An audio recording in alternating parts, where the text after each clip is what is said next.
The following is a Comfortably Zoned Radio Network production. All right, another good evening from the Dukes Court. I'm here tonight with Chris, the Big Bopper Fletcher, Gary, the Boss Kinn, and I'm Dave BB Finoli. I was going to go with Lucille to set one up for you, Fletch, but I opted for BB instead.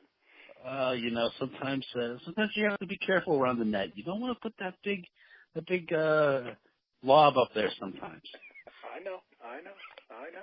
This is all recorded, so somebody can pull it up 10 years down the road and cause us to have an uncomfortable press conference. So. There you go. Hopefully my memory loss won't be so bad then. Oh, man. Anyways, tonight we're coming down to a week from now to September, and the pennant race in its full glory. We've had a couple weeks since the trade deadline, and things are starting to take shape here. In the American League, I mean, Boston having one of the great seasons in the history of the game. Consistent from top to bottom. They have a hell of a bullpen. They have a hell of a starting rotation. They lead the league in runs scored. I'm not sure what bad you can say about them. J.D. Martinez having a year for the gods. Mookie Betts, and a relatively even lineup going through. There's no real weaknesses in this team. The Yankees certainly having a good year too, although they're threatening. We talked about early in the year 3 teams finishing +5 or +100 wins. Right now, Boston could be the only team as the Yankees continue to drop their percentage down to .627 and not far from the cutoff of .617 for 100 wins, but certainly a dangerous team in a short series. You would have to think that the Yankees would be favored over the A's, who, as I look down, again, another team who, Chris Davis having a boomer year, but again, a solid team that has no real horrible weaknesses. Seattle, the only real team in contention with them at the wild card, now 4.5 games back, but you look at the run differential, Oakland at a +80. And on fire in Seattle again. I don't know. I've never seen a team 16 games over 500 this late in the season have such a poor run differential at a -43. So I just don't believe they're good enough to catch Oakland. The Astros have kind of tumbled lately. Garrett Cole, which was an interesting stat the other day that popped up. Since the beginning of June, he almost verbatim has the same stats as your one and only Joe Musgrove. So he's been good pitcher, having a good year, but has certainly tailed off in the last couple months. But the team again still kind of dangerous. They know what it takes to win a World Series. Tough to win them twice in a row.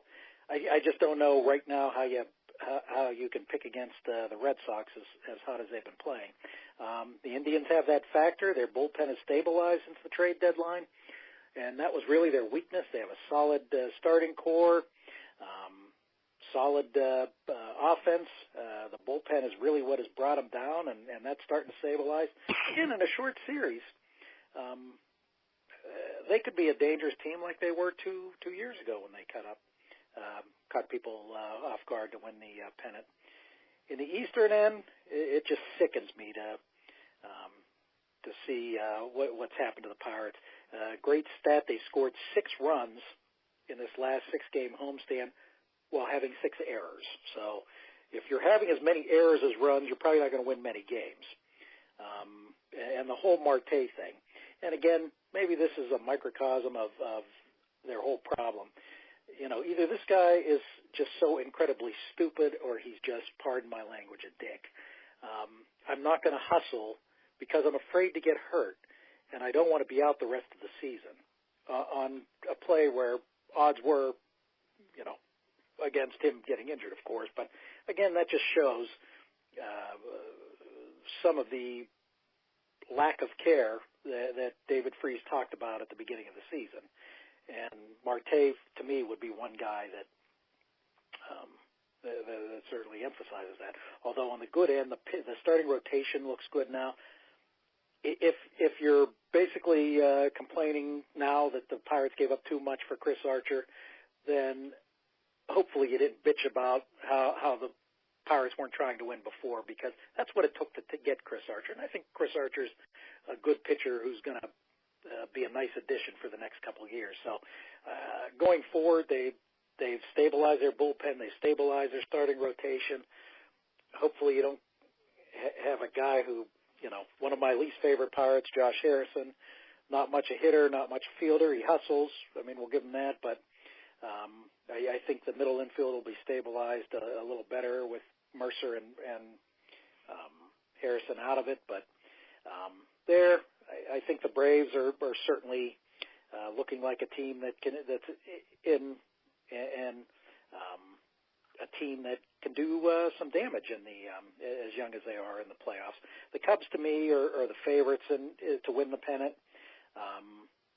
And right now, the team that just stuns the hell out of me is the Dodgers. I know they've had injuries. I know they're your favorite, Gary, but it just boggles my mind that they're not in a playoff hunt at this point in time, and in what's not exactly the strongest of national leagues. I have some thoughts on that when we get there. I think. I'm sure you do, and I look forward to the Marte. There's some similar, maybe not quite the Marte unbelievable reaction, but there's some things there that bothered me. Watching a lot of those games over the last 2 weeks on the package, I don't know. I mean, there's some things I'll talk about when we get there. So I'm sure there will. I mean, I still see the Brewers, and right now I've got to lean towards.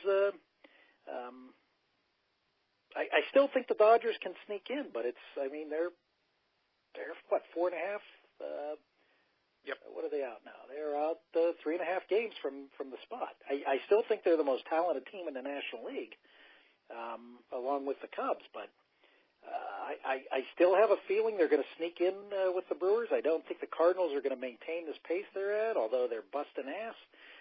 The Phillies are starting to tail away a little bit. You had mentioned that when we talked about it at the midway point, Gary.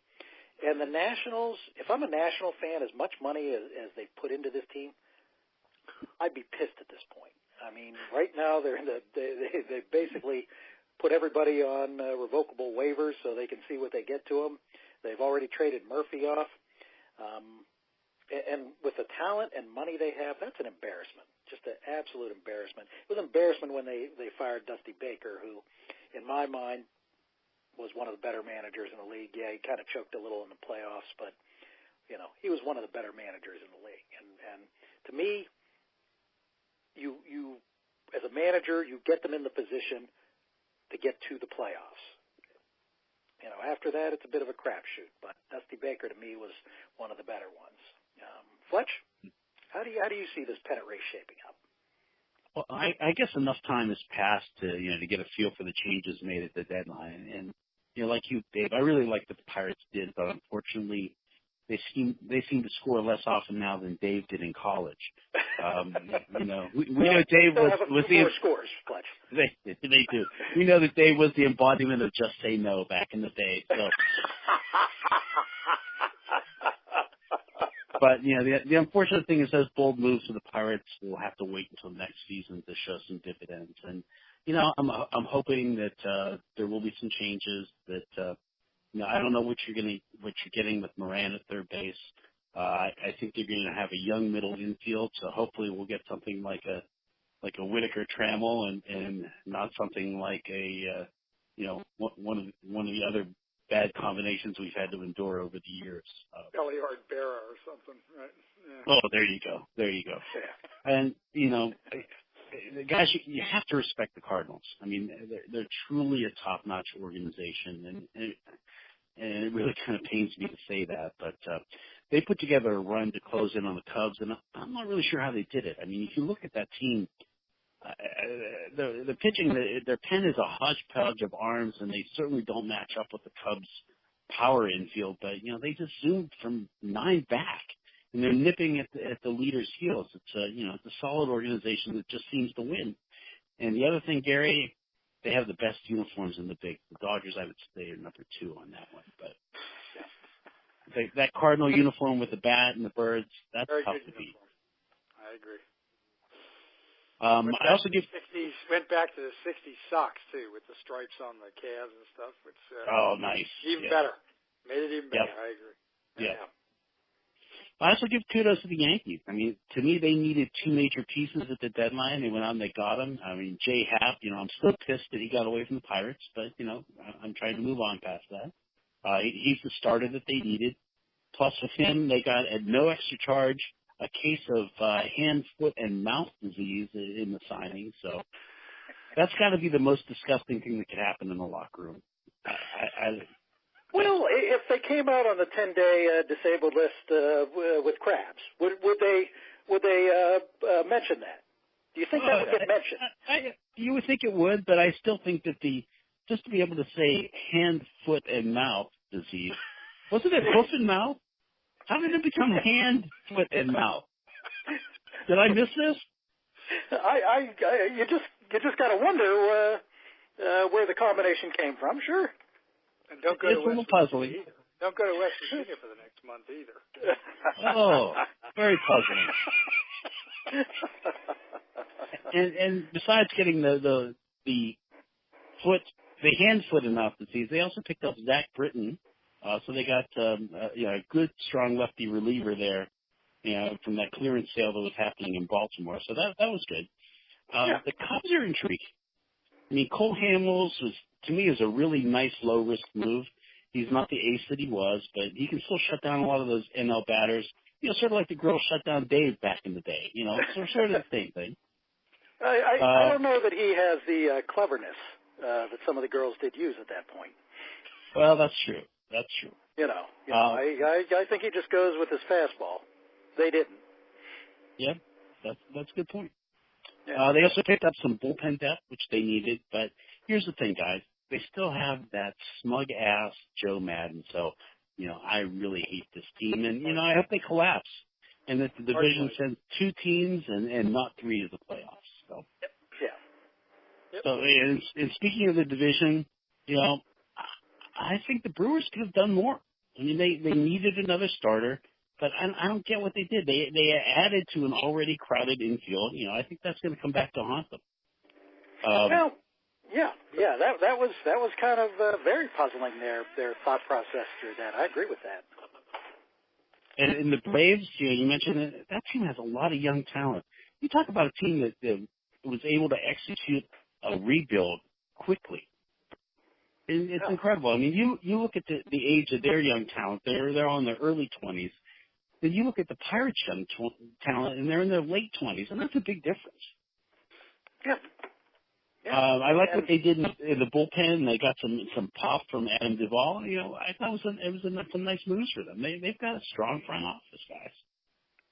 And I was talking to a friend of mine in Atlanta, and he said next year there's about 13, including the guys they have in upper AA and AAA. He said there's about 13 guys that can compete for 5 rotation spots. That's a deep system. Yep. Wow. Yep. Your Indians, Dave, they didn't make a lot of moves, but the one they made was huge, man. You said it earlier, and I agree with you. Their weakness was in the pen, and I think they addressed that. I think Brad Hand's going to help them. It's always good to have a lefty reliever who can also get righties out, And I don't know how anyone hits that Adam Clymer guy. I mean, the angle that pitch comes out from, it's really awkward, and his delivery's really strange. I don't know how you pick the ball up. Yeah. And then, Gary, your Dodgers, congratulations winning the Manny Machado sweepstakes. But to me, the one that goes under the radar is picking up a power-hitting second baseman. That's a nice find. So I guess for me, guys, it's a little early to be thinking about what's going to happen because, it really depends on who gets hot late. To me, it's a race to 90 wins because traditionally that seems to be the number that you got to hit. Yeah. Yep. And I think one thing that can hopefully, I'm looking for updates, but if Miller can come back and certainly perform the way he had, all of a sudden that Indian bullpen becomes one of the best in the playoffs. And, I do think they can do some damage, but it is just going to be tough to beat that Boston team. Well, Dave, anytime you can make a game a 6-inning game, it's a whole different ball game. It really is. That's what I thought we were going to do, but of course you got to score more than 0 runs to make a 6-inning game. Well, think about how that their starting pitching has been on this homestand. It's been incredible. How do you lose 3-1 nothing game? Especially against the Cubs. Yeah, it was very good. Good Cub lineup. They shut it down completely. Just couldn't score a run. It's a crime. And a 1-0 game and 2-1 game against the Braves. That's embarrassing. That's a team that just has given up. But anyway, you were saying you have some similar thoughts about your Dodgers, Gare. Well, it's funny. I want to touch on a couple things that Fletch touched on and you touched on. I mean, I think, particularly if Miller gets back, this AL postseason could be phenomenal. I mean, you're going to have the Red Sox come in there with 110 wins and a tremendous starting staff, and Kimbrel coming out of the pen against the best starting staff still. Even though Houston, the A's caught Houston, I don't think they'll pass them. I think Houston will pull away a little bit in August if I had to bet money on it.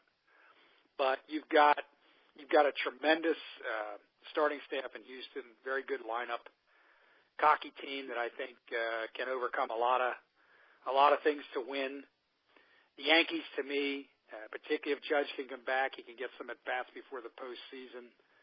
I think it's funny. The Yankees now scare you more in the bullpen than they do on offense. When you think about it, like a lot of strikeouts on offense. They're not scoring a ton of runs either unless they hit the ball out of the park. But you could have a tremendous AL postseason. Then you got Cleveland in there, too, particularly if Miller gets back. Any of those 4 teams come out of that mix, I don't think anybody'd be surprised. So, I mean, I think Oakland will make it, too. I think they'll make it on the strength of, I think there was a lot of strange moves at the deadline this year when you think about it. You had guys that were performing pretty well, like here in Philadelphia. This kid Alfaro, who was the best defensive catcher, I thought, at times in the National League. They go out and pick up this guy Ramos, who's a much better offensive player, and they're sit Alfaro half the time. Like, a lot of teams are loaded up on so much talent that they don't have a position to play him in, including the Dodgers. Like now you put Taylor to the bench. Last year you could make the argument Taylor was the MVP. He strikes out too much. All the Dodgers do. But a lot of these moves could end up coming back to haunt teams because guys aren't playing as regularly. I mean, we got this insanity like we see in the NBA with the rest thing. And honestly, now the Phillies got 3 starters that were pretty good starters. Bohr in Florida, Ramos in Tampa, and Cabrera in New York that sit on the bench here. And then this kid Kingery played all year, and now he's not playing at all. So, I mean, I think Kapler's a little strange anyway, but I wouldn't want to be in that situation because you go out and make those kind of moves, you don't have a position to play these guys on a regular basis. How are you going to justify that? But, I mean, I think the AL, I mean, I wouldn't be surprised if if Oakland comes out of it. I mean, a 1-game playoff, I still think it's ridiculous. I think we all do. Could Oakland trot somebody out there that shuts the Yankees down in 1 game and beat them? Yeah, they could. But assuming that doesn't happen, I think any of those 4 teams in the AL, to me, could come out of there, and I don't think any of us would really be surprised. Yeah, that's a big shock. In the NL, I mean, I don't know. I think it's a scramble of a lot of mediocrity. I mean, I think the Pirates' moves, they had that 9-game winning streak. 5 of those wins came against the Brewers. Maybe we all got a little bit too excited. I think that the moves they made, picking up Archer for next year, I still like a lot of what I see in some of those arms they have, both in the bullpen and the starting staff. I do think they're going to make some changes up the middle, better defensively. Harrison probably gone. Mercer seems like he's already gone since they picked up Echeverria. I mean, I think you're going to see some changes in the team. I'm not sure that they were as close as we all thought or even the management thought there. I don't blame them for trying to go for it. Still have the problem with too many strikeouts, bad base running, all the things we've talked about all summer. It kind of showed up in those Cubs games. So, I mean, I don't know if their moves necessarily, hopefully they weren't made for just this year. It would have been nice to compete this year. I think in the longer run, they're going to be a lot better off than some of these teams that had all this personnel they're not going to be able to keep, like the Dodgers, the Phillies, and some other teams. But when I look at the situation, I kind of agree. Who are the winners in both leagues as I look at it now? Clearly, Cleveland and Boston are going to be the winners, and the Yankees are going to be in the wild card. Then you come down to the other two teams, Houston or Oakland, who's going to win the division. I still feel, although Houston's had a little bit of a bump in the road here, they've had some injuries, Altuve, some others. Those guys are going to come back. I think Correa's back now. You know, if Charlie Morton, who's a pretty damn good starter, nobody talks about as your fourth starter, McCullers is your fifth. I honestly think they're going to win the division. I think and that series they have coming up with Oakland next weekend, the Labor Day weekend, is going to be an interesting one because Oakland took 2 games late in that series, which surprised everybody. I don't think they can do it again. But I do think Oakland will outlast Seattle. I mean, Oakland has 4 closers. I mean, nobody really thinks about that. This kid Trinan has been fantastic all year. You know, he's been fantastic all year. He's got a huge arm. Saw him when he was with Washington. Got another kid named Trevino who's in the 8th inning. He's another flamethrower, throw the ball right by you. You know, I mean, you have they picked up Rodney, who's been a damn good. He's a weirdo, but a damn good closer wherever he's been. He really hasn't had too many down years. And Castillo was the closer last year. I mean, you get in the 6th inning with them in the 7th inning, you're probably beat. And they finally have gotten a little less strikeouts, a little bit better performance from Davis and some of the guys similar to the Braves that they brought up, their young players, Chapman and some others, really look like they can play to me. You know, the only weakness there is they don't have a lot of speed, so in a close game, they got to hit the ball out of the park to beat you on offense. And they've been doing a lot of that. And I think it'll be interesting to see, in a 1-0 game, can they beat you? We have one guy, Semien, who can run. Everybody else pretty much is a station-to-station type of player. That generally doesn't play that well in the postseason, even with the era that we're in. But, I mean, I think those 5 teams are pretty assured. I mean, Seattle, I don't think that starting staff, beyond the run differential you mentioned, Dave, I just don't think that starting staff is good enough to make a big climb. I mean, Hernandez is clearly on the downside. Paxton and Leak have been pretty good, but after that, you know, they're giving up a lot of runs. You know, it seems like some of their veterans, not necessarily Cruz, but particularly Cano, are just not the player they were in the past. And I just don't see them catching Oakland. And honestly, when Oakland and them play, Oakland seems to win pretty much every time. So, I mean, I think the AL is pretty assured. In the NL, I mean, to me, the guarantees, Cubs are clearly going to run away and win, I think. I mean, they may only win by 5 or 6 games, but they're not going to be caught. In the East, you know, I do like the Braves better. I'm with you guys. I've said this from the very beginning. I mean, the Phillies young arms are pretty good, particularly Nola. I mean, he's probably in the Cy Young type of consideration. I think Vasquez and Pivetta are very good, but they're all over the place. One day they're excellent, the next day they're not very good at all. And that bullpen, till you get to the end, and even at the end, I mean, just really doesn't offer anything. And it showed the last 2 nights again against Washington. You know, they're giving up these leads in the 8th and 9th inning. I don't see that changing. I mean, the manager, despite, I don't think he's quite as goofy as some of the media says it is, but he does do a lot of goofy things. I mean, no idea with some of his lineups here. He's taking a lot of criticism for it. I mean, Ramos was hitting. He takes him out of the lineup. Then he puts Alfaro back in. The stuff that he does, he's one of these number guys that, quite frankly, a lot of times it just doesn't make any sense. I mean, if you watched how somebody played the previous week, you know, take the numbers and jam it when you got that kind of situation. And he makes a lot of these decisions. Then, honestly, he can't really defend it either. So, I mean, I have a feeling the Braves with that young talent and that organization is good. A lot of no-name arms, but pretty good starting staff. It's a big ballpark, too. You know, that ballpark's kind of like Seattle. The ball doesn't really fly out of there. I kind of think they come out. Maybe it'll go down to the wire, but I think they come out. I think, to me, Arizona and Colorado are both better than the Dodgers this year for a number of reasons. I mean, I think, you know, Arizona, despite the fact that they gave up and didn't try to re-sign J.D. Martinez, that's still a pretty damn good lineup top to bottom. I mean, Pollock's one of the better players in the majors that nobody talks about because he plays out there on the West Coast. You know, Goldschmidt, you know, started off terrible. He's up to 28 homers and I think over 75 RBIs again. It's a pretty good lineup top to bottom. It's not the deepest staff, but Ray is back now, and Ray was pretty damn good last year. So you put him with Greinke, and you put him with, you know, Corbin, who's a damn good left-hander again. You know, his record doesn't necessarily show it, but he always keeps you in the game. Buchholz has good stuff when he feels like pitching. He pitches pretty well. I mean, I kind of think they come out. And honestly, I think Colorado's core is every bit as good as the Dodgers. They don't play in Los Angeles. They didn't have 110 wins or whatever the hell the Dodgers had last year, 106.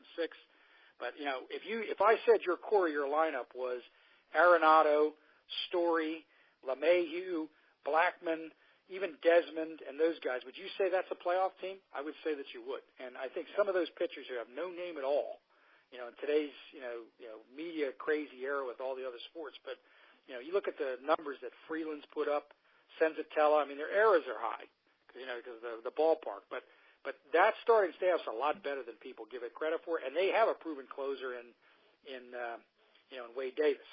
So the Dodgers situation reminds me very similar to the Marte situation. I mean, the weekend prior to this past weekend, for some reason it's escaping me who they played. Oh, it was Colorado actually.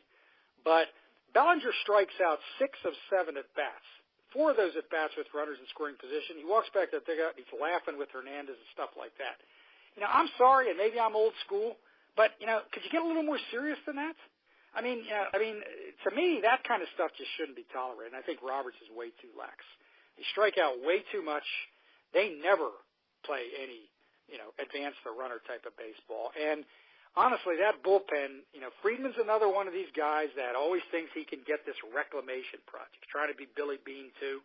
They didn't sign Morrow. They made no attempt to sign Morrow. He was a good guy to get you to Jansen.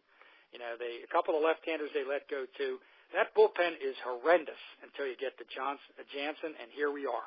And, I think, I honestly, I don't think they're going to make it. I'd be stunned if they make it. If they do make it, it's because they are talented.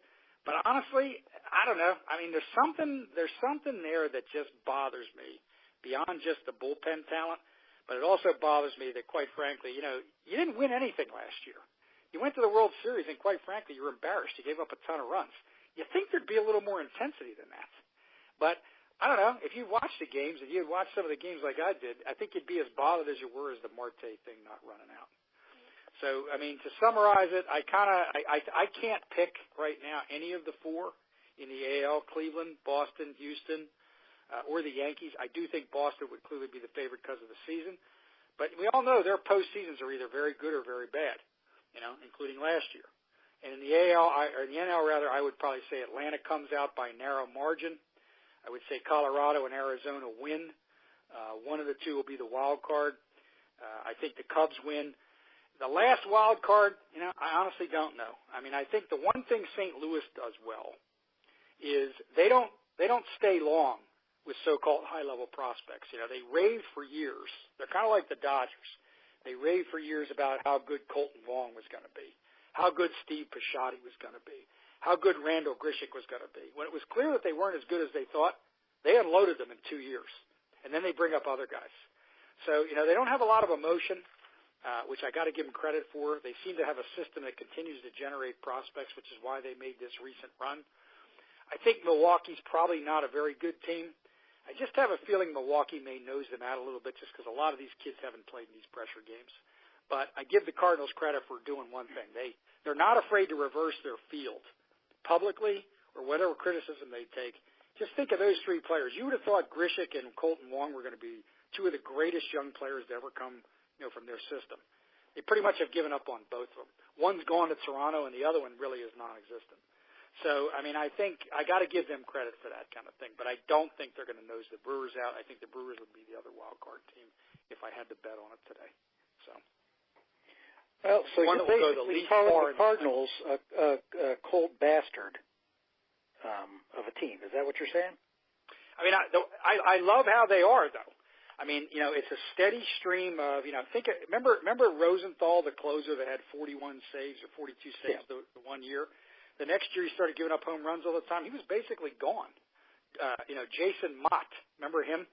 They don't wait long. I mean, I kind of admire the fact that they realize, hey, this is just like we see with the Nats. I mean, Murphy was the biggest free agent in baseball 3 years ago after he came off that great postseason. And I kind of give organizations credit when they say, you know what, conditions have changed, business conditions have changed. We're going to make a quick move. I mean, you take some credit. I mean, I think the Washington one's a little more egregious for the fans, But the one thing the Cardinals do is they may ballyhoo like the Dodgers did for years, every prospect they have. But if it's clear that the guy's going to be an average player, they don't wait around, Dave. So cold maybe, but I'll take it. You know, I agree. I'll take it. I've often said they are the franchise to admire. There's no the best doubt. organization of baseball. I mean, right now they remind me of the Braves, and even Tampa was there for a while. A little bit for the A's there a while in the late 80s. You know, they constantly have a steady stream of kids who can play Major League Baseball. Now, whether or not they're going to be studs or not, you'll see.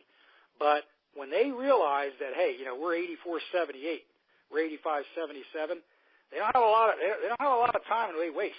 They unload you, they move you, and they put somebody else in there. I mean, this one guy, the first baseman, that can't catch the ball, he can't even catch the throws. Was it Martinez? I mean, you know, it's funny. They go back and get Adams.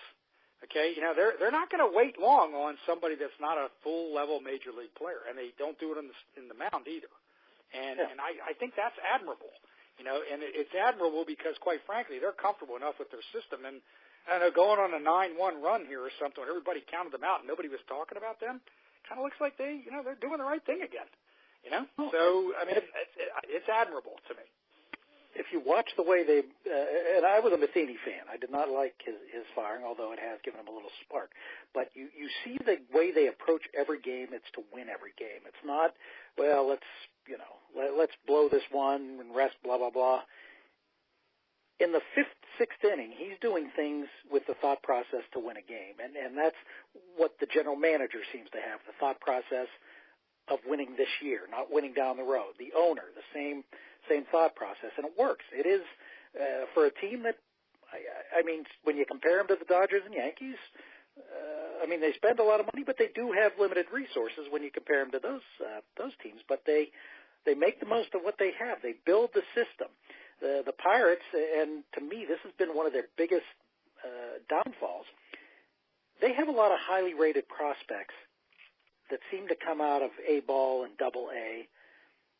And, I mean, they're at different levels. You develop them different ways to get them to a certain point. They don't seem to be able to translate them from AAA to the majors. And you look down the list. I mean, Polanco, one of the best in the game when he was a prospect. Marte, one of the best prospects in the game. Taillon, one of the best prospects in the game. I mean, you go top to bottom, and these guys have made marks in the majors, and they've been productive major league players, but they haven't been able to produce that star that so many people thought they had, especially when you talk about the arms. And, well, you know, the last one who you could really make that claim that he was a stud in the minors and then a stud in the majors was McCutchen. Right, and that wasn't with this regime. And Josh Bell may turn out to be a pretty solid baseball player. I don't know. I mean, I think that the ingredients are there. Marte, you know, you got a bad attitude. Polanco, I don't know what's there. I mean, he hasn't developed. I mean, he's still taking bad angles. It's just they don't develop them. And like I was saying earlier, when they do develop them, they're getting there too late. I mean, we're not seeing a lot of their prime years. We're seeing them in their late 20s when they're starting to emerge and make the team, as opposed to in their early 20s. So that's a big difference, guys. It's a huge difference, and it is. I mean, even Bell is a prime example. What's he trying to do this year? Are they trying to make him more of a Moneyball guy instead of what he was? That's what it appears to me like they're trying to do with him.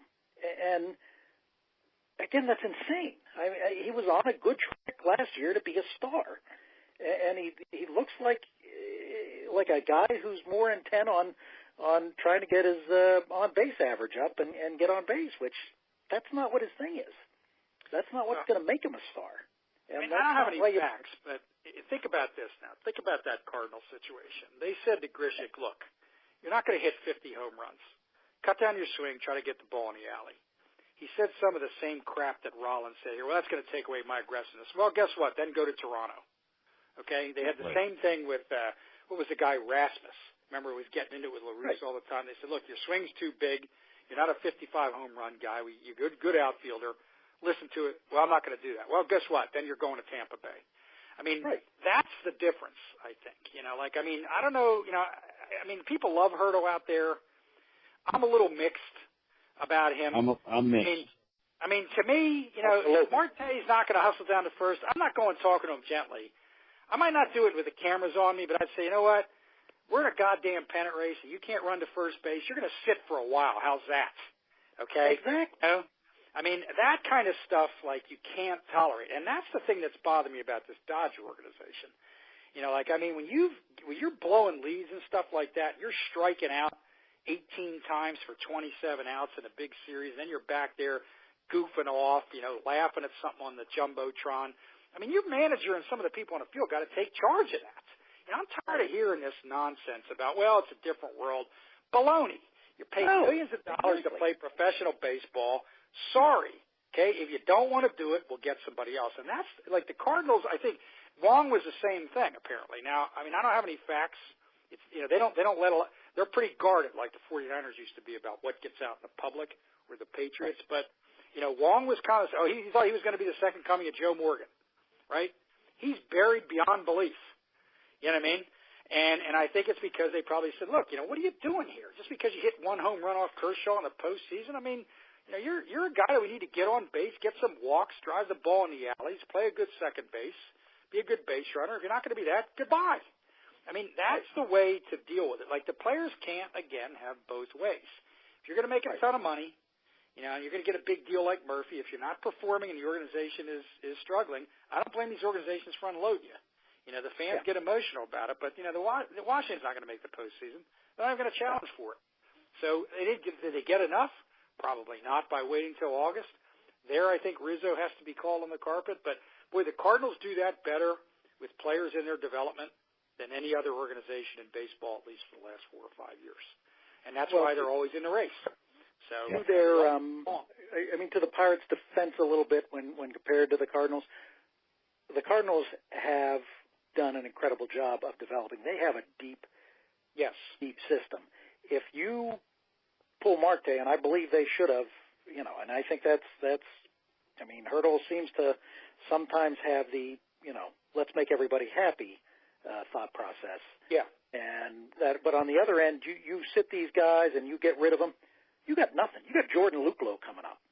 So you only have so much you can go to in the Pirates organization. Yeah. So you don't have the same leverage that you have. So, I don't disagree, but I also think that you create an environment. We all work somewhere.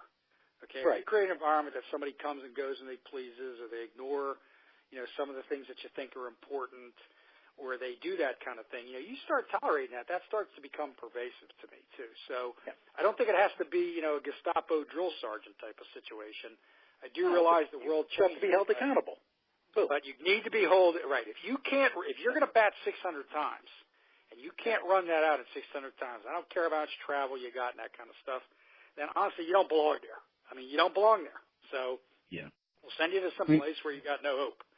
So this is a team that in my mind really can use a manager like a Buck Showalter who will ride those players.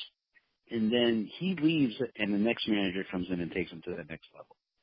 But you need to have that foundation, which I think they're lacking. Yeah, maybe. Exactly. Good thought. Maybe. But now, in our next segment, we're going to talk about 4 teams that had that foundation.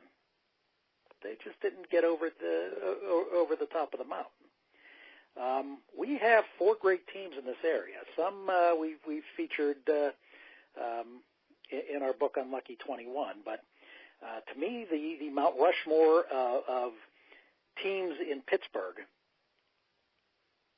that would have been considered among the greats, except for the fact they forgot to win a championship, is among some of the better teams in sports to do that. I mean, you have the 93 Penguins.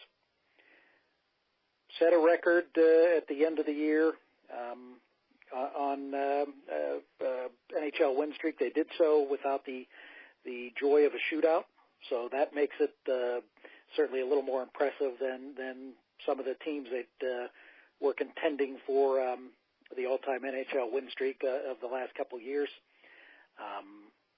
but had the ability to win games in shootouts, which to me kind of negates them from this conversation.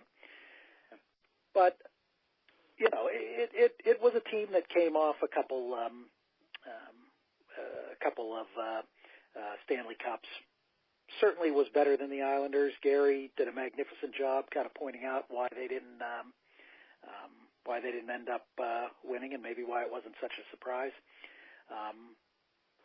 We could say that they go down as the greatest Penguin team talented-wise ever, and looking at it and looking at the Hall of Fame talent on it, few would argue with that. But they're fourth on my list. Second would be the 72 Bucks. Had a great array of talent coming off a World Championship season.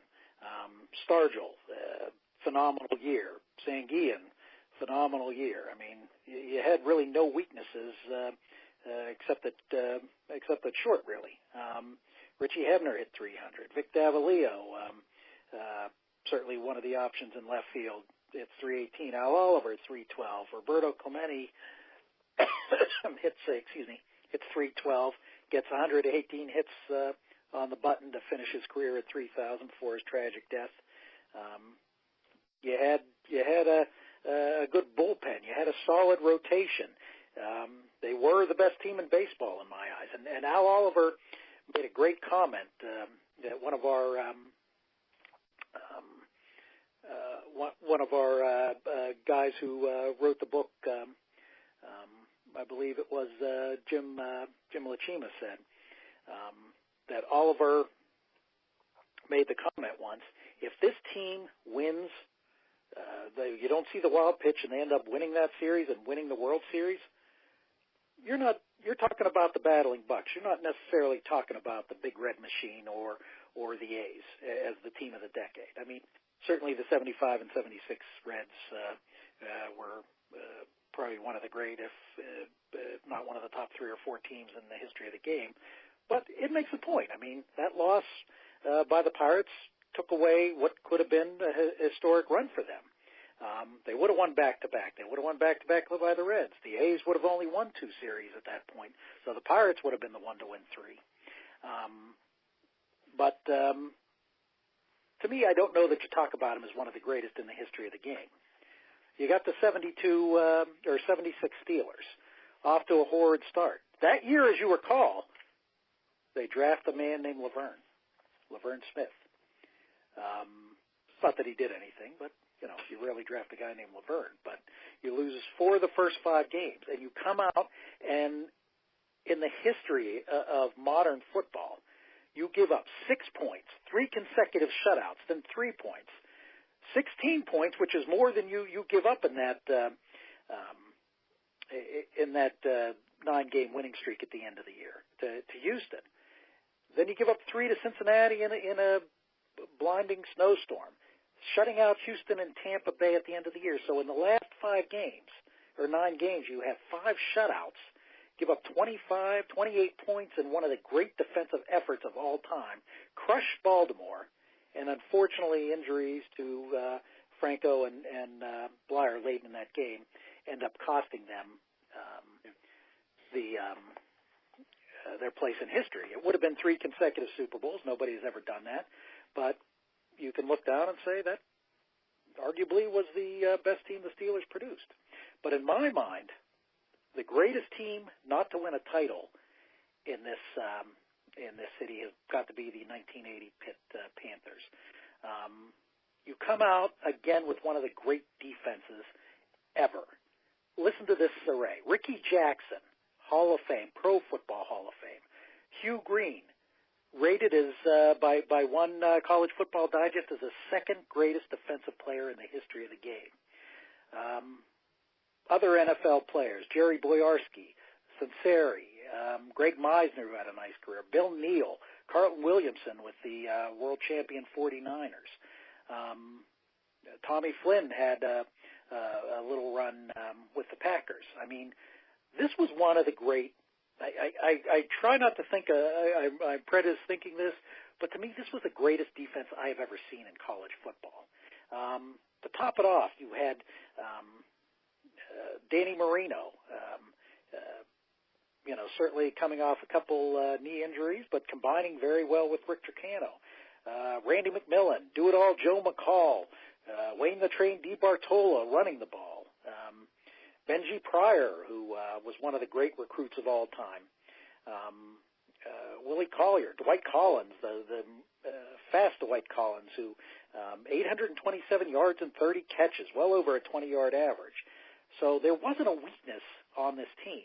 Just a bad night in Florida State in the team's fifth game, and then just getting screwed in the bowl selection, where they ended up going to the Gator Bowl against South Carolina and Heisman Trophy winner George Rogers, where Hugh Green, who it was amazing at that point in time, he ended up second in the Heisman Trophy race when no defensive linebacker ever came close to that title, and he should have won the Heisman that year because George Rogers was a great back, no doubt, but he wasn't to Hugh Green's level as a college football player that year. To me, they won the New York Times Bowl. They would have been in the BCS because they were the number one team in just about every computer ranking that was done retroactively or even at the time. New York Times was one of the first and had them as the national champion. And they finished second in the nation despite the fact they go there. But, I mean, they kicked Georgia's ass in my eyes. They kicked Georgia's ass the next year. Well, they didn't kick their ass. They won on a last-second pass. But I think this team was much better than the 81 Pitt team, and I think they would have kicked Georgia's ass. I think they would have kicked Notre Dame's ass. I don't think there was a team that was close to that. I think in a current era, this team is a national champion without argument. And even today, when you rank the college football greatest teams, this team's always up in the top 20 or 30 and probably should be higher. To me, it was in the top 10 or 11 Pittsburgh teams of all time, even without that. So to me, that, my friends, is the greatest Pittsburgh team never to win a title. Gary, what are your thoughts? It's interesting. I think we're going to be all over the lot on this. It's going to be an interesting discussion we're going to have because, my order is a little bit different. And some of the stuff I'm going to say, probably some of the people in Pittsburgh won't love. But I mean, to me, I don't know. Maybe it's emotion, but when you've got an NHL team, everybody raves now about the Blackhawks have 5 or 6, potential Hall of Fame players on there, and they probably do with Seabrook and Duncan Keith and Taves, Kane, Hossa. They may have a 6th one even. I guess you might even be able to consider somebody else in there, maybe Sharp even. But that Penguins team in 1993, Dave, beyond just the 18-game winning streak, I mean those two first lines were two first lines that, if you look back through NHL history, anybody would want. I mean, Francis was the second line center, and he's a Hall of Fame player. He's the 7th leading or 8th leading scorer in NHL history, for crying out loud. And you had Hall of Fame defensemen and Murphy. You had 2 stoppers in the Samuelsons. You had the first 6 forwards were as good as anybody. And they've been as good as anybody, including those Canadian teams in the 50s and the Lafleur teams in the 70s. And I mean, to me, that's the greatest team that never won. I mean, I think. Well, and let me add one thing, Gary. Tom Barrasso should be in the Hall of Fame. I mean, I think he's going to get there. I mean, the NHL doesn't do it like baseball does, but if you look back over his career, at coming in at 18, Rookie of the Year, almost winning the Vezina that year, and you're right. I mean, on a team that really kind of opened up the ice. Kind of similar to Fleury, teams that didn't really protect him, he had to make a tremendous amount of saves. And, you look back to those playoff years, those 2 cups, and even that year in 93, I mean, he really wasn't the reason they lost. I mean, they left him exposed in that 93 series. When I look back at those tapes and did the research for the book that we all put together, I mean, he had a ton of 2-on-1s and 3-on-2s that he had to deal with. So, you can't fault Barrasso at all. Really, in my view, looking back on it. And I didn't even remember it until I started looking back at it again. But I agree with you, Fletch. So, to me, that team was perfectly constructed. It had everything. It had size up front. It had skill. It had nastiness. Tockett's probably somebody that should get some Hall of Fame consideration down the road, too, if they had an old-timers committee. I mean, he's a guy who pumped in almost 300 lifetime goals. He was a tremendous fighter. He would scare you. He could play defensively. He could play on the power play. I mean, that team was loaded on every single front, and the coaching staffs and everything about that team to me, even though they didn't win it and they won 2 prior, you look back through a lot of NHL history discussion, that team is the one you buy table games, that's one of the teams that comes to you as one of the greatest teams in NHL history, not the cup winning teams. That team. Right. So, that tells you something right there. And, I think I'd probably have to pick them first, and not because hockey's, quite frankly, my game. That team, I think, unusual to lose against the Islanders, but if you put that team against the current Penguin teams or some of these Blackhawk winning teams that won 3 cups or the LA Kings in recent period, even if the rules would change, do you think that Penguin team could compete with those teams? I do. Do you think that Penguin team could compete with the Rough Flyers in the 70s? I do. Do you think they could compete with the Canadians? I do. Do you think they could even compete with the Oilers? I do. So to me, for that team not to win after that season, and particularly the couple small moves they made, picking up Mike Ramsey and some other people in that third run and not winning, made that team pretty much really should have been unbeatable, other than a hot goaltender for the Islanders and a player who was just playing on another planet like Ferraro. So, and honestly, I think Bowman got a little bit outcoached by Arbor in that series a little bit as I look back at it. But they'd be first to me. I think it's interesting, Dave. The Steelers '76 team and the Pitt '80 team were fairly similar. Now, I think the Steelers had quite a bit more firepower, even with Blair and Harris being out against the Raiders. They still had Swan and all those receivers and stuff like that. Still had Bradshaw, but Pitt's offense wasn't. At least I don't remember it was quite that good with that many weapons, but. No, both of those defensive-oriented team for sure. Both of those teams defensively were among the best you've ever seen, whether it's college football or pro football. And it's funny, the Steeler team that didn't win, because of all those things you outlined, Dave, with that defensive stretch, I remember being, I was 14 years old. I remember talking to my father about that. He goes, "We haven't seen this since the Bears in the 30s." And that's true. And, they were some pretty good teams. They were chopping up and holding the 3 and nothing and everything else. The Steeler team that didn't win might have been the best team. Unfortunately, they went up against a damn good Raider team that, quite frankly, could have won a couple Super Bowls themselves, and they benefited from the fact that Blair's blocking was gone and Harris's, multi-threat, whether it was, running the ball to the outside or catching the ball, was gone. So they could tee off on Bradshaw and those receivers, and that was basically the difference in that season. If those guys wouldn't have been hurt, I think they would have won that, and I think they probably would have won 3 straight Super Bowls because that defense was in its prime age-wise. It had been together as a unit, and honestly, it almost looked like kids' football. Nobody could do anything against that defense, so I would probably pick them second. Yeah. The next one I'm a little bit of a tie. I do think that Bucs team was among the best. I hear Oliver's comment, but, I don't know. I'm not sure, despite this might be blasphemous to Pittsburgh fans, and I know there's some emotion to that because we were all kids then. I did love that Pirate team. I think that Pirate team was average defensively.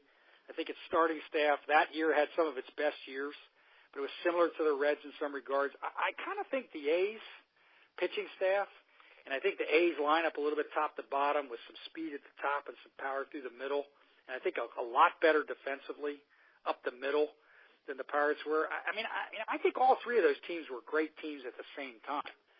So, that Pirates team was probably maybe a better team than 71. Certainly was better than 74 or 75. Some of those guys were at their peak, Stargell and others at that point. They certainly got more out of the starting staff. But, I'm not sure that Pirate team is all that much better and would have necessarily beaten the Reds even without that wild pitch, or the A's if they had met in the World Series. So that may not be popular, but I would probably pick them fourth. I'd probably pick Pitt third of the choices you gave, Dave, and it's, again, primarily because you're right. You think about that defense. Green changed the game. He basically was the spawn for guys like Taylor and Charles Haley and some of that stuff coming in after.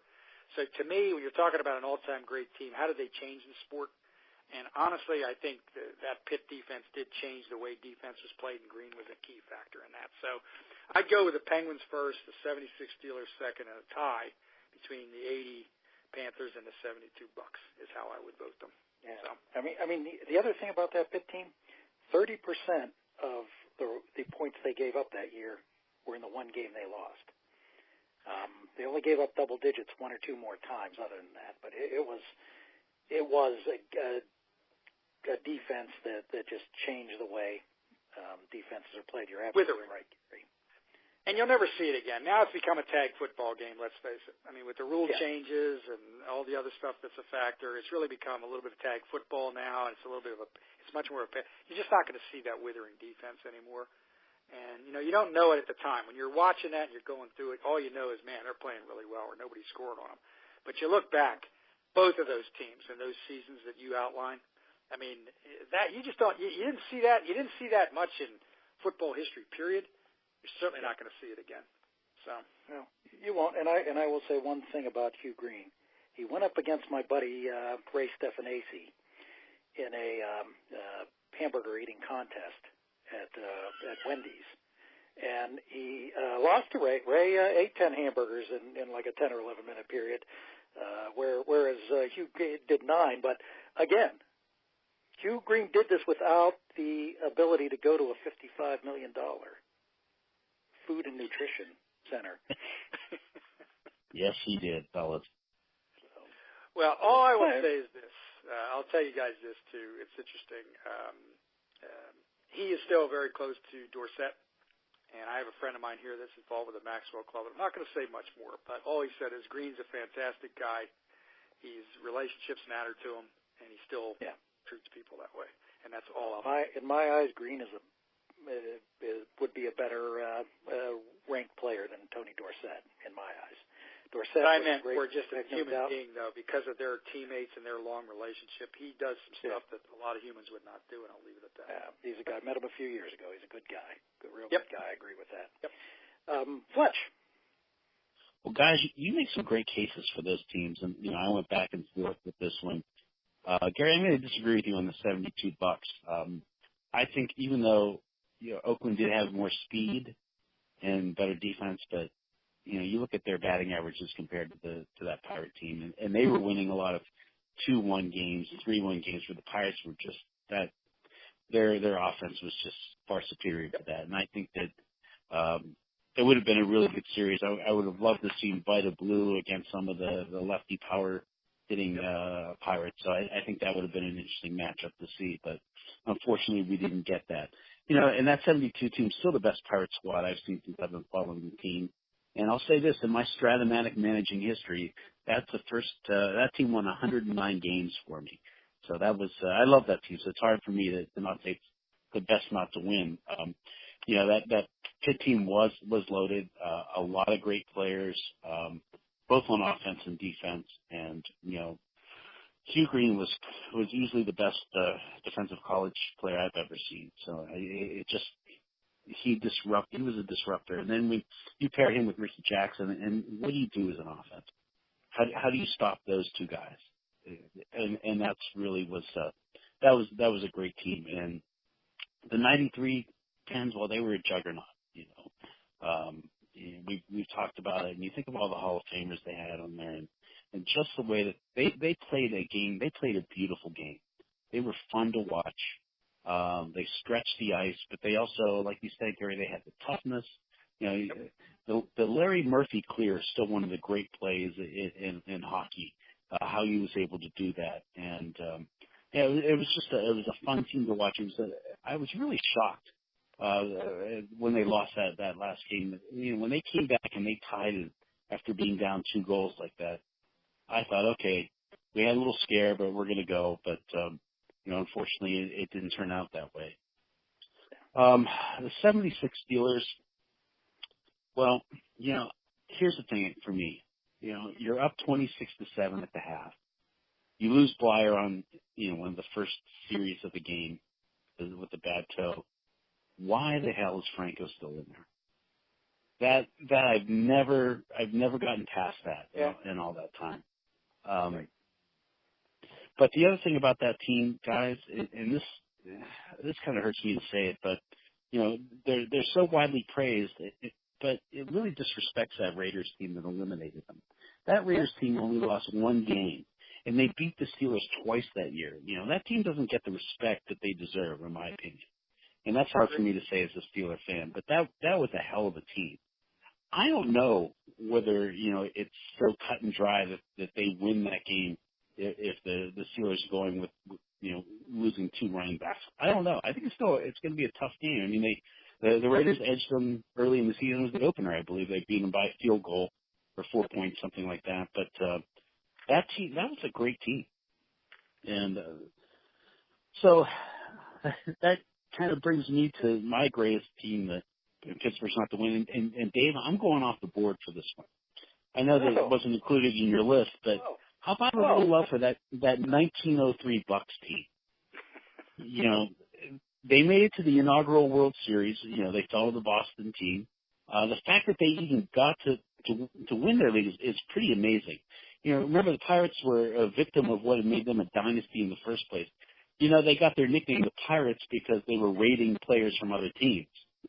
And after their great 1902 team won the league, they got raided themselves. I mean, the 1903 team got poached by the New York Highlanders. They lost 2 pitchers, Jack Chesbro and Jesse Tannehill. Those 2 guys combined for 48 wins the year before. And Chesbro would go on to set that major league record that will never be broken with 41 wins in a season. I mean, that's more than the Pirates are going to win on the road this year. What do you think about that? Yep. Great point. Yep. And, that 03 team, they could rake, boys. I mean, you had Wagner, I think he hit 355. Fred Clark was 351. Ginger Beaumont at 341. The problem was that they limped to the end of the season. Wagner hurt his leg. You had pitcher Sam Lieber, who I guess that they said that he hurt his arm trap shooting. Yes, he was a like a world championship level skeet shooter, and that's exactly how he hurt his arm.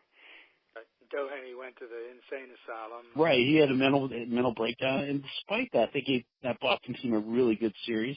Thanks to the efforts of Deacon Philippe, who started missing 5 out of 9 games. Talk about praying for rain and travel days. In the end, they lost 5 games to 3, but you wonder what a full and healthy squad would have done in that series. Sure. And good point. That's a good point. I mean, that whole Pirate era is underrated. I mean, it's so far back. Average media now doesn't pay any attention to it. They see these grainy films.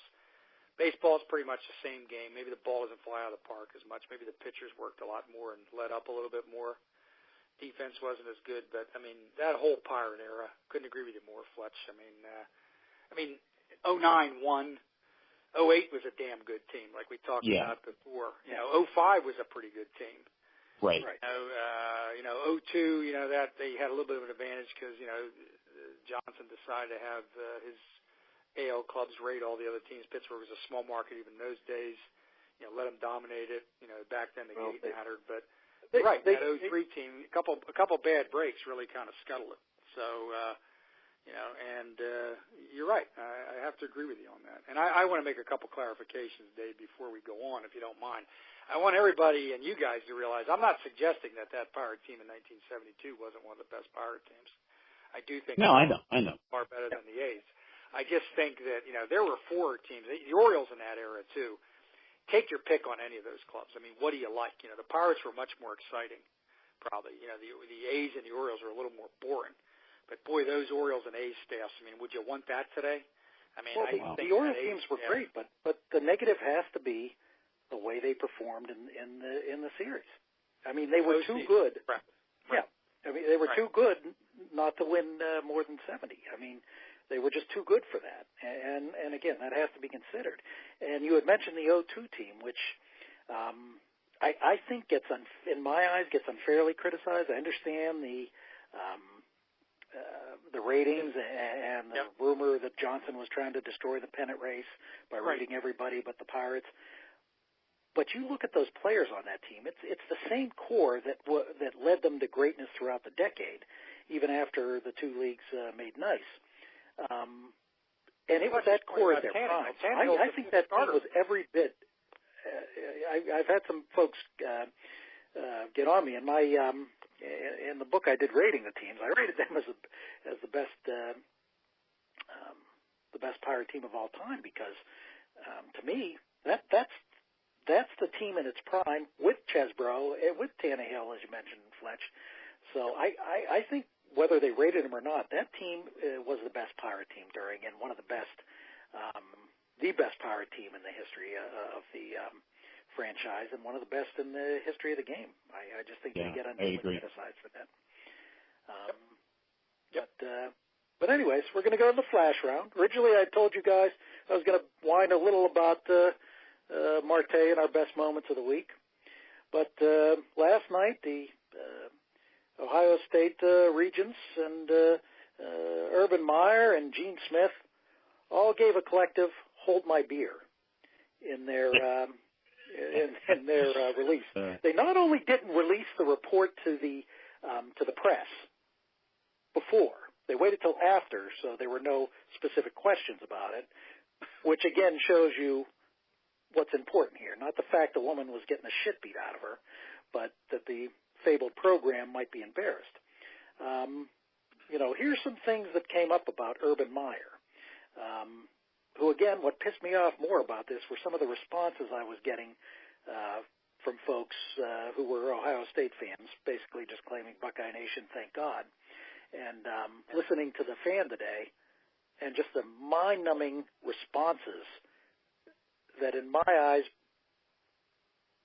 people should just get their asses kicked for thinking about this. Football is not important than somebody's well-being. Football is not important in the Penn State than children having their lives destroyed. Football is not as important as at Michigan State and, again, Ohio State. Why does Gene Smith have a job when all these things seem to pop up under his watch? Or lack thereof. Exactly, lack thereof. 100 students, male and female, were claimed to have been molested by this doctor at Ohio State. And yet, I don't hear of many things being done. I know the guy's dead, but you know what? What are you doing to help these kids? What are you doing to make sure this never happens again instead of just trying to put it under the biggest rug you could? And Urban Meyer, the biggest argument I heard was he broke no laws. Okay? There's something about moral law, okay, in this situation. You're sending your kids. You're not sending your kids to be NFL players because, quite frankly, a small percentage ever end up being NFL players. You're sending your kids under the eyes of an asshole who could give a shit about them and their well-being. They wanted to look back at Meyer's phone. So Meyer is discussing with one of the people at Ohio State how to adjust his phone so that the texts from a year or older were deleted. Yep. And basically, he goes to this guy and he makes sure the settings, and this is done right before he gives the phone. He makes sure the settings only retains text messages for the period where, of course, no damning text messages were. So this comes out in the thing. Basically they're saying his reaction was more concerned with how this was going to embarrass the program than what the hell was going to happen to this woman. He protected a guy who not only was accused of beating the shit out of somebody, and I will say accused because, Lord knows he hasn't been convicted, but there's a lot of evidence to say it did. But a guy that, I don't know whether you want to laugh at this or not, but he certainly shows his junk at the White House and takes a picture. Then he sends sex toys to Ohio State, the Ohio State offices. Then he certainly has an addiction to an ADH drug that certainly Meyer time and time doesn't report it, kind of puts it under the rug, kind of says he has a blind spot because he's Earl Bruce's grandson, and Earl Bruce was his mentor. Bullshit. Okay? Earl Bruce wouldn't have probably done that for his grandson. Earl Bruce, a much more reputable guy. This guy is scum. And then he's claiming, and I'm hearing all morning about how incredible his focus and memory is from his old players, who kind of pissed me off at ESPN because this is all they ran all morning, were two of his older players that sounded like they were trying to defend it and wondering why he got suspended, which, certainly to me wasn't well-rounded reporting. But, and they're coming out and saying he takes a drug that hurts his focus and memory, and that's one of the reasons he he couldn't remember a lot of this stuff, which, again, you listen to his players, that sounds a little on the bullshit side, too. And the guy gets a 32% raise last year after all this is being done. So it's not about Meyer breaking the law, per se, because I'm sure there was no ethics thing in his contract, or one that's so vague that none of this could be affected. And, you know, I just think this guy is a scumbag, okay? Whether Smith beat up his wife or not, you know, there was enough in there that you don't know why this scumbag kept being hidden, why supposedly he never told his AD about it. And then he blatantly lies at this year's Big Ten Media Day. So there's every which way to at least, you know, suspend the damn guy for the year at the least. But no, we want to make sure that he's there for the Big Ten season. And I'd love to see the hypocrites at Penn State, what they'll be saying when they visit Penn State. You know, can that certainly would be interesting if a bunch of people that claim Joe Paterno should have a stadium named after him all of a sudden comes down on Urban Meyer for this. Wouldn't that be ironic? But to me, I mean, this was this was just a mind-blowing. Not that it was a surprise, because I don't think it was a surprise in any way, shape, or form. Because this is certainly something that I expected to happen, but it just shows that the people at Ohio State, I'm not talking the fans, I'm talking the administration, that they just suck. They just suck, and anybody who tries to defend this is they just suck. I don't know what else to say. I don't know if you have thoughts on that, Fletch, or something else, but please go. Well, Dave, you and I picked the same story, and guys, as you remember a few weeks ago or last week, I predicted he wouldn't survive. So, man, was I wrong. Just another case of a school looking the other direction. So it was just, it was hideous. You know, they talk about here's the other thing too. You guys are married. Yeah. You know that if that phone call comes to your wife, she is going to tell you about it. Yeah. There's no ifs, ands, or buts. And if you don't do anything about it, she's going to be on your ass about it. No question about it. So there's just no way that in that dynamic he didn't know. In that tightly knit of a situation, that's it's like pro sports. It's a very tightly knit, travel together, spend time. It's not like you're working in an office 60 miles from somebody you have a casual friendship with. They all know what's going on. Exactly. Right. And, you know, and as far as his memory loss, well, I'll tell you what, guys. Our company has a nice little app where you can monitor your memory. I'm going to give Urban Meyer a free subscription to that to see he can check in on his memory. Unfortunately, I don't have anything that's going to help the trustees and the president of that university grow a set of balls, because if I did, I'd send that to them too, because they frankly have none. I will say what Dave so eloquently said earlier. They suck. I don't know how else you can think any different. I really don't. I mean, Gare, any thoughts on that, or did you have something else? I have a thought on this situation, but I did pick a different one. And only, not to be different, just I'm kind of sick and tired of this whole issue with some of this stuff in college sports. It continues to throw blood on its own cross. I hate to say it. I mean, I think, the Paterno argument to me is the most offensive of all. Well, he didn't see it. Yeah. Okay. Well, first of all, I just don't want to hear it. Okay. These are they're not businesses that are reviewed by outside regulators or the government or anything else. They're small, tightly knit situations in controlled environments where they have the ultimate power. Okay. Maybe they had to pay him. Okay. He could have legally created a real ugly mess for them by saying, wait a minute, you don't got anything on me legally. I got a contract here for the next 72 years. You owe me X. If they had any balls and they didn't suck, they would have said, you know what? Maybe we don't have any legal recourse here, but we also have a reputation risk. And we're going to fix that. He's gone. We've paid him. No questions. That's the end of the story. We're going to make a go this season with somebody else. We relieved him. We relieved Smith. We relieved other people associated with it that, quite frankly, have besmirched, the gates to our campus, and they didn't do it. They made the decision again on the fact that they fell on the liberal, bleeding heart attitude back here in the East, which I've seen repeatedly. Well, he didn't see it. Well, first of all, in that environment, they know what sneakers everybody is wearing in basketball or spikes in football, what sweatbands they're wearing. Baloney, okay? Yeah.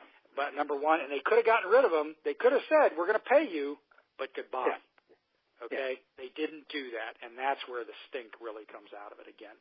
Same thing with Michigan State. Same thing with Penn State. Same thing with Louisville basketball. Louisville at least got rid of Patino, but I think they paid him. They at least took the right, but that one was so ridiculous, publicly that they probably had no choice. Of course, then they hire his top assistant. They hired an assistant, right? Which I would have just wiped the whole slate clean. I agree with you. Yeah. Yeah.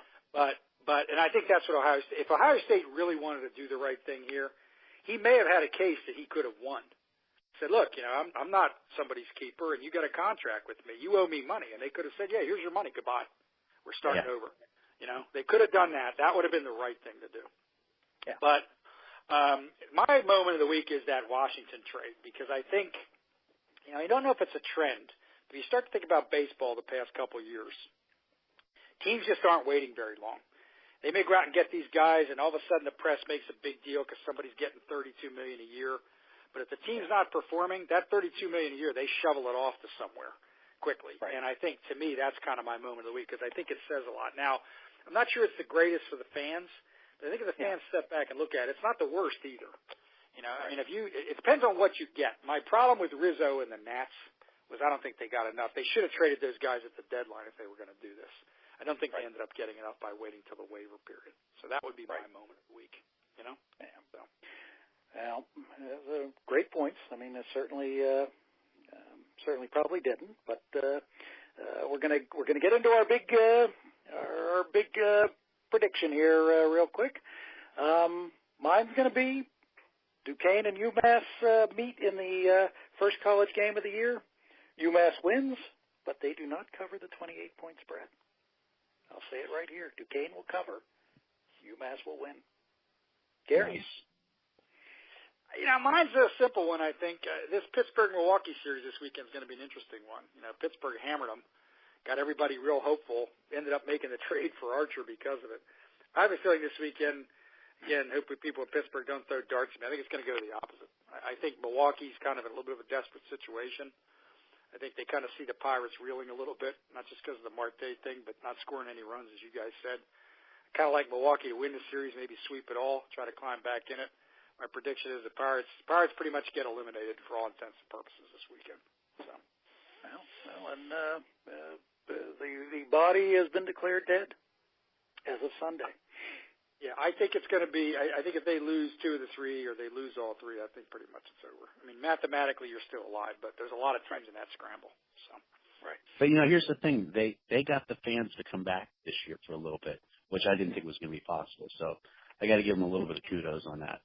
I mean, I think long term, I think the moves they made are probably pretty good. And your point about the age of the prospects and stuff is a little bit disconcerting, Fletch. But I do think that picking up Archer and some of the things they did for the long run, I think they're going to be better off. I really do. And honestly, I do too. The Cole Musgrove thing is amazing. Nobody knew. If you don't know anything about baseball, you have no idea who Musgrove is. But he's pitched the same ball that Cole has most of the season.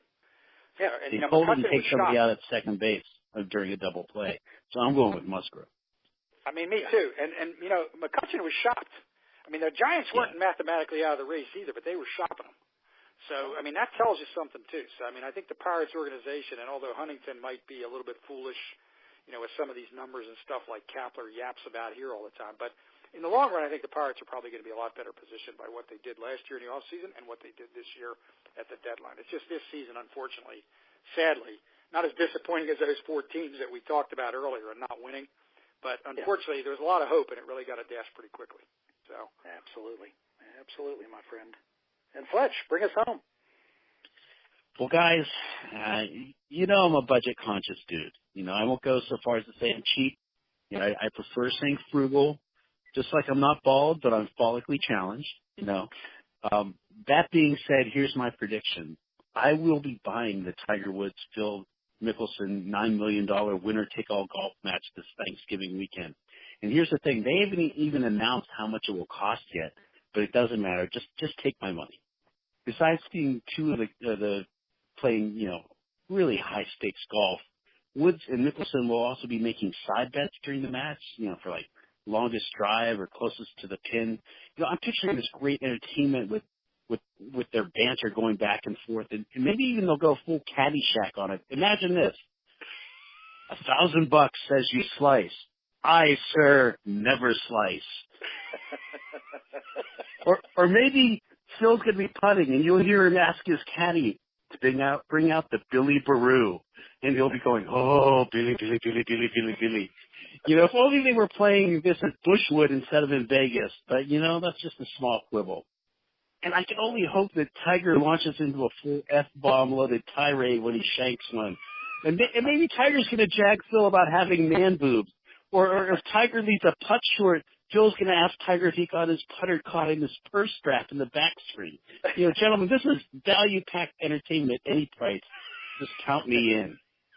Oh, so it's not a Busher move to buy it. It's not a Busher.